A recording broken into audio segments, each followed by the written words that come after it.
Have there ever been any? We talk a lot about aerial sightings and this, that. Have there ever? Do you know of any underwater sightings? Oh, absolutely. Yes. This is one of the reasons why this phrase transmedium travel has now entered the language when we talk about this. And Lou Elizondo, of course, and Chris Mellon have played a big part in evolving the conversation and bringing this in and saying, hey, look, it's not just airborne. There are apparently these objects, some of them that can seamlessly move, apparently between space and then our atmosphere and then under the oceans, and that's very interesting for all sorts of reasons, because again, it makes us have to rethink, even the hypotheticals about propulsion systems and what kind of a propulsion system something would have to do. But there have been fairly reliable reports talking about these USOs, unidentified submerged or submersible objects, tracking nuclear submarines. And again, this whole proximity of the phenomena to nuclear assets and facilities is an interesting part of this, and something that Congress is very urgently, of course, seeking answers to from the Department of Defense and the intelligence community. So this is going on, and it's another reason. One interesting thing is, earlier you mentioned the language and how the language has evolved. I mean, I guess if you go right back to 47, we had flying saucer, then we had UFO, then we had UAP, unidentified aerial phenomena. And I actually played a part in not inventing the term, but in reintroducing it in the 90s to really shift the conversation on this and get rid of the pop culture baggage. But now things have moved even further. And of course, UAP is not really sufficient to incorporate these USOs, which is why the new Pentagon office that replaced the old UAP task force is called AARO, AARO, which stands for All Domain Anomaly Resolution Office. So all domain includes not just the atmosphere, but space and undersea as well. So again, there's a lot going on, and yeah, these USOs are extremely interesting. And again, to move that fast, I mean, I think we're getting into areas that are probably classified, and I can't go into too much detail. But if people look up the term supercavitation, it's one of the holy grails of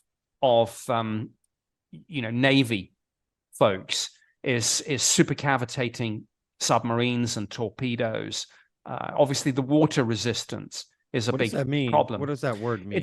It's a way of effectively. Well, again, you know what? I better be careful, because I don't know how much this is classified and what isn't. But the unclassified version is simply that it's a way of making, for example, torpedoes go much faster than a conventional torpedo. So it would completely change the balance of power.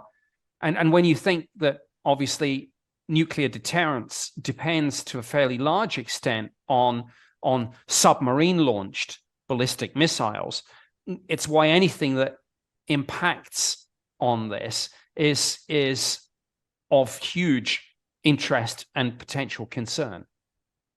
Yeah, absolutely.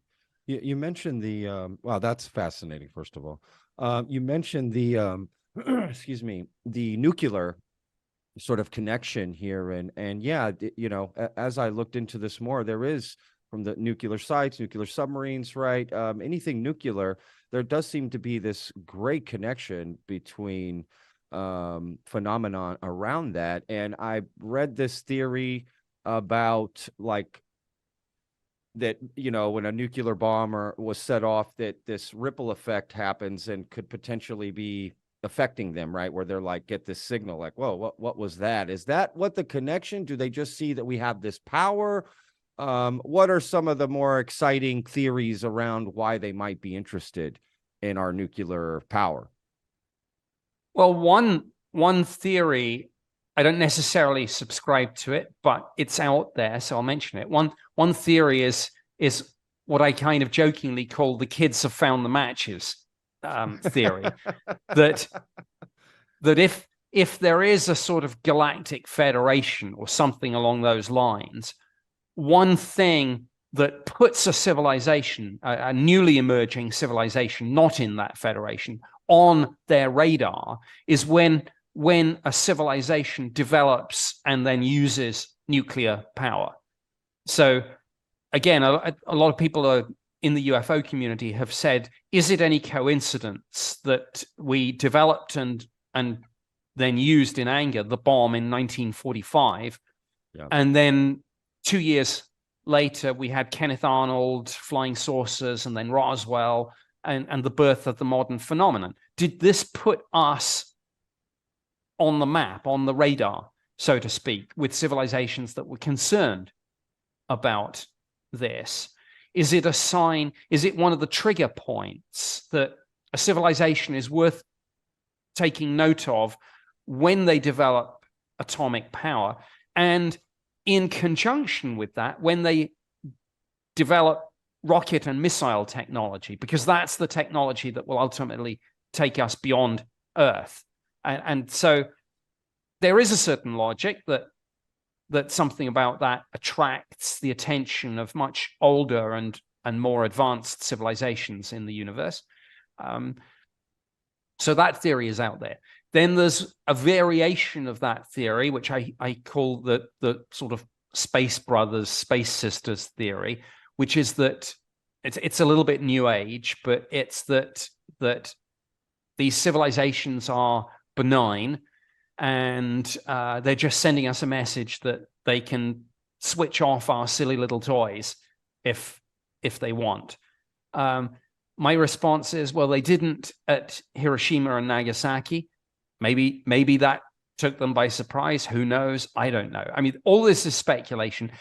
Again, Congress has noted this, and there are two.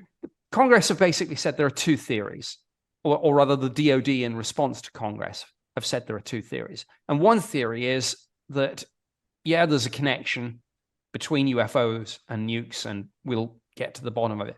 The other theory is that it's just collection bias, that because areas around nuclear facilities are much more heavily surveilled than anywhere else, if there are strange things in the sky, they're much more likely to be detected. So that was one of the questions that Congress asked the DoD.